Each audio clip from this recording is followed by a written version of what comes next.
So you can reach Burroughs. I'm trying to find the phone number, 810-227-6000. That's 810-227-6000. And now we've got 7th District U.S. Congressman, our friend of the show, Tim Walberg, calling in. Tim, welcome to the show. Hey, Tim. Hey, good to be with you. Hey, so, Tim, I want to start with the tariffs. Are you okay with that? I have a bit of concern. I want to see how it develops. You know, when you have steel mills in your district, and you also have the formers of steel, auto industry, all of that. There's a clash. There's a creative tension between that, and while we have to have free trade with fair accommodations, so you'd call it fair trade, you still have to be able to whack entities like China that are dumping. Right. And that's a challenge, but you don't want to end up with the consumer hurt in the process. You don't want to end up with the cheap parts having to be bought someplace else. Right. And so it's a question. I think the president is a disruptor in the good sense of the word. He's disrupting the status quo, which includes global status quo. And so when he makes the announcements of the intended, at least the thumbnail sketch of where he's going next week, it starts a lot of talk. And I think in that talk will be some negotiations. And in the end, I think it will be probably a lot better than what some people think it is, and less worse than what others think it is. And in the end, when he says things like a trade war isn't a bad thing and we can easily win it, the only thing I wish that he would do would be to talk to one of the congressional leaders and explain exactly what he means by that and how he intends to make it a good thing and a winnable thing, easily winnable thing. And then you might have someone, let's say Paul Ryan, for instance, step up and say, well, I can't tell you what the president is going to do because our trading partners don't need to know our strategy. But I can tell you, having talked with the president, it's a new concept, but I think it might be workable. That would set a lot of nerves, including Wall Street, a little bit on ease. So we'll see what happens. But yeah. So because I want you to listen to this part. So Wilbur Ross came on one of the CNBC shows. Derek, you got track 3. It's that other little bit that talks about the consumer price. And of course, we all worry, is that going to drive up prices for us? And it kind of goes back to that I was doing some international training for international customs and trading myself the last 2 days. And we brought up the washing machine stuff that went on a month ago or whenever it was. But I want to let people know what it would affect them. You got that second part, Derek? Listen to this real quick. What I would like to do, though, is to emphasize again the limited impact. This is a can of Campbell's soup. In the can of Campbell's soup, there's about 2.6 cents, 2.6 pennies worth of steel. So if that goes up by 25%, that's about 0.6 of 1 cent on the price of a can of Campbell's soup. Well, I just bought this can today at a 7-Eleven down here, and the price was $1.99. So who in the world is going to be too bothered by 0.6 of a cent? Here's a can of Coca-Cola. Here's a can of Coca-Cola. Coca-Cola has 3 cents worth of aluminum in it. So if that goes up 10%, that's 0.3 of a cent. I just paid $1.49 for this can of Coke. It doesn't mean anything. So all this hysteria is a lot to do about nothing. Okay, so you agree, Tim, when it comes down to the consumer end of it for us, he went on to say that for a brand new car, it might raise, if you're paying $50,000 for a car nowadays, it's going to drive costs up like $175, which I think the auto companies do to us on a regular basis anyways. However, go ahead, I'm sorry. Absolutely, as you look at that, but for some other individuals that aren't buying the $50,000 car, there may be a cost factor that causes them concern. But in the end, I think the key issue is what he means by a trade war is good and it's easily winnable. If there is a trade war, and we have, for instance, I was at a chemical company in my district, a great chemical company. It's been there for years and years, and it has a product that the only place it can get this specific component of it is from China right now. And without a trade war, they're capable of getting it. But if not, they can't get it.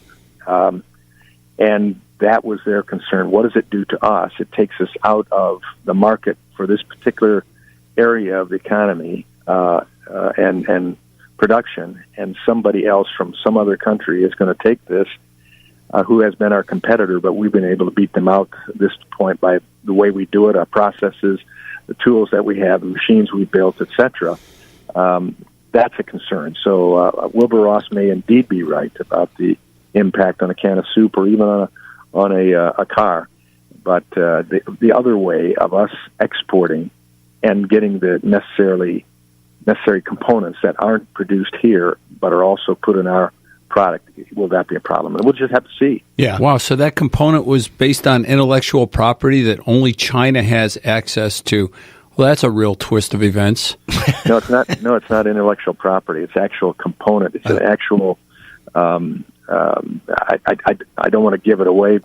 A rare earth mineral or something. I don't want to give the company's name, but it's kind of like a rare earth issue. Yeah, rare earth metals. Yeah, which China has a lot of, which is probably why they're taking out of Afghanistan. Yes, exactly. My man. Exactly. So there's simpatico, right? Yeah. We got it. So, well, for me, Tim, I'm still kind of amazed that the media and stuff doesn't get. It's a Trumpism when he says we can win a trade war.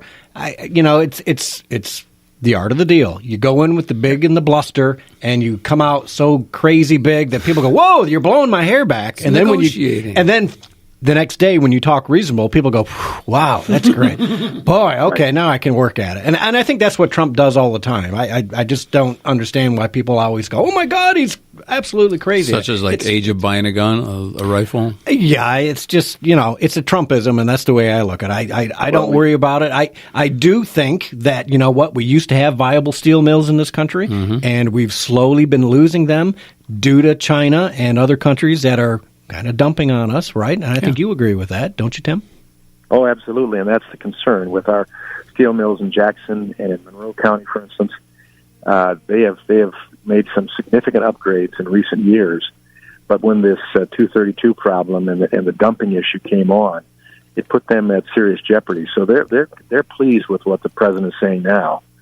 For them, it's those metal formers and the producers using the metal that they build. That's a concern, and that's where that fine touch comes in.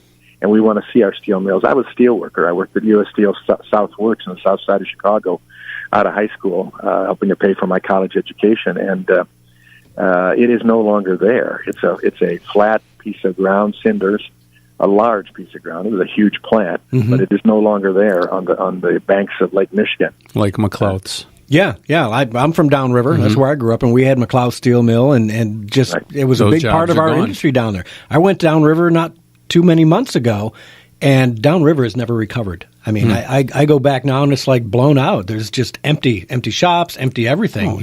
My grandfather was had a home in Ecorse and River Rouge, and all those people worked in steel mills. They worked in shipyards. Yep. And that place is just a disaster now. Delray. Yeah. Yeah. Hey, but are tariffs a presidential issue or a Congress issue? That's what I want to know. Yeah, good question, Tim. What's the deal there? Well, it can be both, and ultimately it does come to Congress. We do want to work with the president and his administration on this, and to make it not a fight back and forth. In the end, we don't want it to produce what we saw back with the 2005 tariff on steel, and that ended up costing us about 200,000 jobs. If Mr. Trump has a better means by which his policy will work, I want to hear about it, and as a member of Congress, want to be part of that solution. And if indeed he has a means that we haven't thought of, and frankly, his policy thus far has been right on, and it's producing positive results. So I'm not unwilling to out of hand reject the fact that he has a way of doing it, but I want to know about it. Yeah, for me, I'm thinking he's the bad cop. You guys are the good cop. He goes in big and blustering, and it's up to you guys to come back with the smooth deal that gets it done. But my question is, can he do it by executive order, or this is a matter of law. I mean, and you guys are supposed to make the law. It's not Obama anymore. So I really want to know whose ball court is it in? I'd have to check further. I think he can do it. I think he basically do it by executive order, the power he has, with the trade responsibilities he has, and the cabinet level officials to do that type of thing. He has the ability to do it. However, we can, as if I understand it correctly, we can call it up for a vote to reject the trade deal. Okay. Yeah. We don't want to get into an unnecessary battle. We want to be able to say we agree with the president on this. While we have some concerns, yet we agree that we move forward with this cautiously, and we're not going to reject it. So if he has authority, it's something that was given to him by Congress then? Yeah, I think we have basically a veto of that, but that again would take a strong majority in the House and Senate to do it. But having brought that up and not having gone through a trade deal like this or a tariff like this before, I'll do some checking next week and find out the answer. Okay. Well, I'm not worried about it, Tim. I know the media wants to blow it all out, but I think this is, again, just a Trumpism, and he's going to work, and he has not seen to do anything yet that he hasn't worked with you guys on successfully in most parts. So I'm perfectly comfortable that there is not going to be a crazy trade war. And I'm perfectly comfortable that the GOP can put this together and come out smelling like a rose if we're lucky, right? Because if we can bring back some steel jobs to this country and be able to have some steel mills here again, I think that's a good thing. Well, and America generally wins. So if we work together on it, we can do that. Yeah, absolutely. Okay, so let's move to gun laws, Tim. It's kind of spooky the way some of these, I know we worry about the slippery slope. Give us an update. What do you think, if anything, happens? What might it look like if we're going to have some kind of a new gun law or new gun reform? Well, it's been frustrating with all of these issues coming up while we were seeing an amazing impact of the Tax Cut Jobs Act, and it's still going on. I was with the Vice President last night, and I was on a panel discussing the positive growth as a result of the tax cuts. So when you have that taking place and people feeling it at the marketplace as well as their own pocket in their businesses, when you have an evil occurrence take place in Florida that's got us all talking about more gun control. And let me say this very clearly, and I know that a lot of your listeners are conservatives, are certainly Second Amendment supporters, but there are probably a few that call in or listen in just to find out what the other side is thinking. I believe most of the calls of my colleagues who want to take guns away and increase age and things like that, their ultimate end is to take guns out of the marketplace. Totally. Yes. I believe that sincerely. So when I go into this battle, I hope the president does the same thing. And right now I'm a bit concerned, and I hope again it's him just kind of forcing us to get to the table and ultimately come out with the best we can get. But if we look at what took place in Florida or what took place at Central Michigan University yesterday without an assault weapon, but with a handgun, you have to say what could stop what took place in both places. At the school, if law enforcement had responded appropriately to what they knew about this guy and how many threats he had made and how many times he'd run crosswise with the rules, and the mental health people, social workers, had taken concern, and the school had been hardened, and we'd had security that would have stepped up and not hunkered outside, this wouldn't have happened. He could have had a cannon, as it were, and it wouldn't have happened.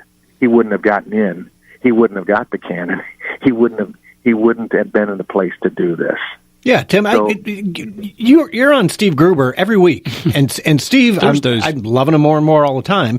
He's dead on the money too, because you know what? You're not seeing this in the inner city schools. It's not happening because we have tighter security at the inner city schools. We have armed guards at inner city schools, and we're not seeing these crazy mass shootings happen there because there's guns on campus. and I think that's what I told Steve about 3 weeks or two and a half weeks ago. Yeah. I said, Steve, listen. I come from Chicago originally, and the Chicago, with all that's going wrong in Chicago and Illinois, sadly, my birth state, it's just a terrible place now. But at least in their public schools, which have all sorts of problems, yet there has not been a mass shooting. The same in Detroit. You have not had the so-called mass gun shooting with an active shooter in the schools. Why?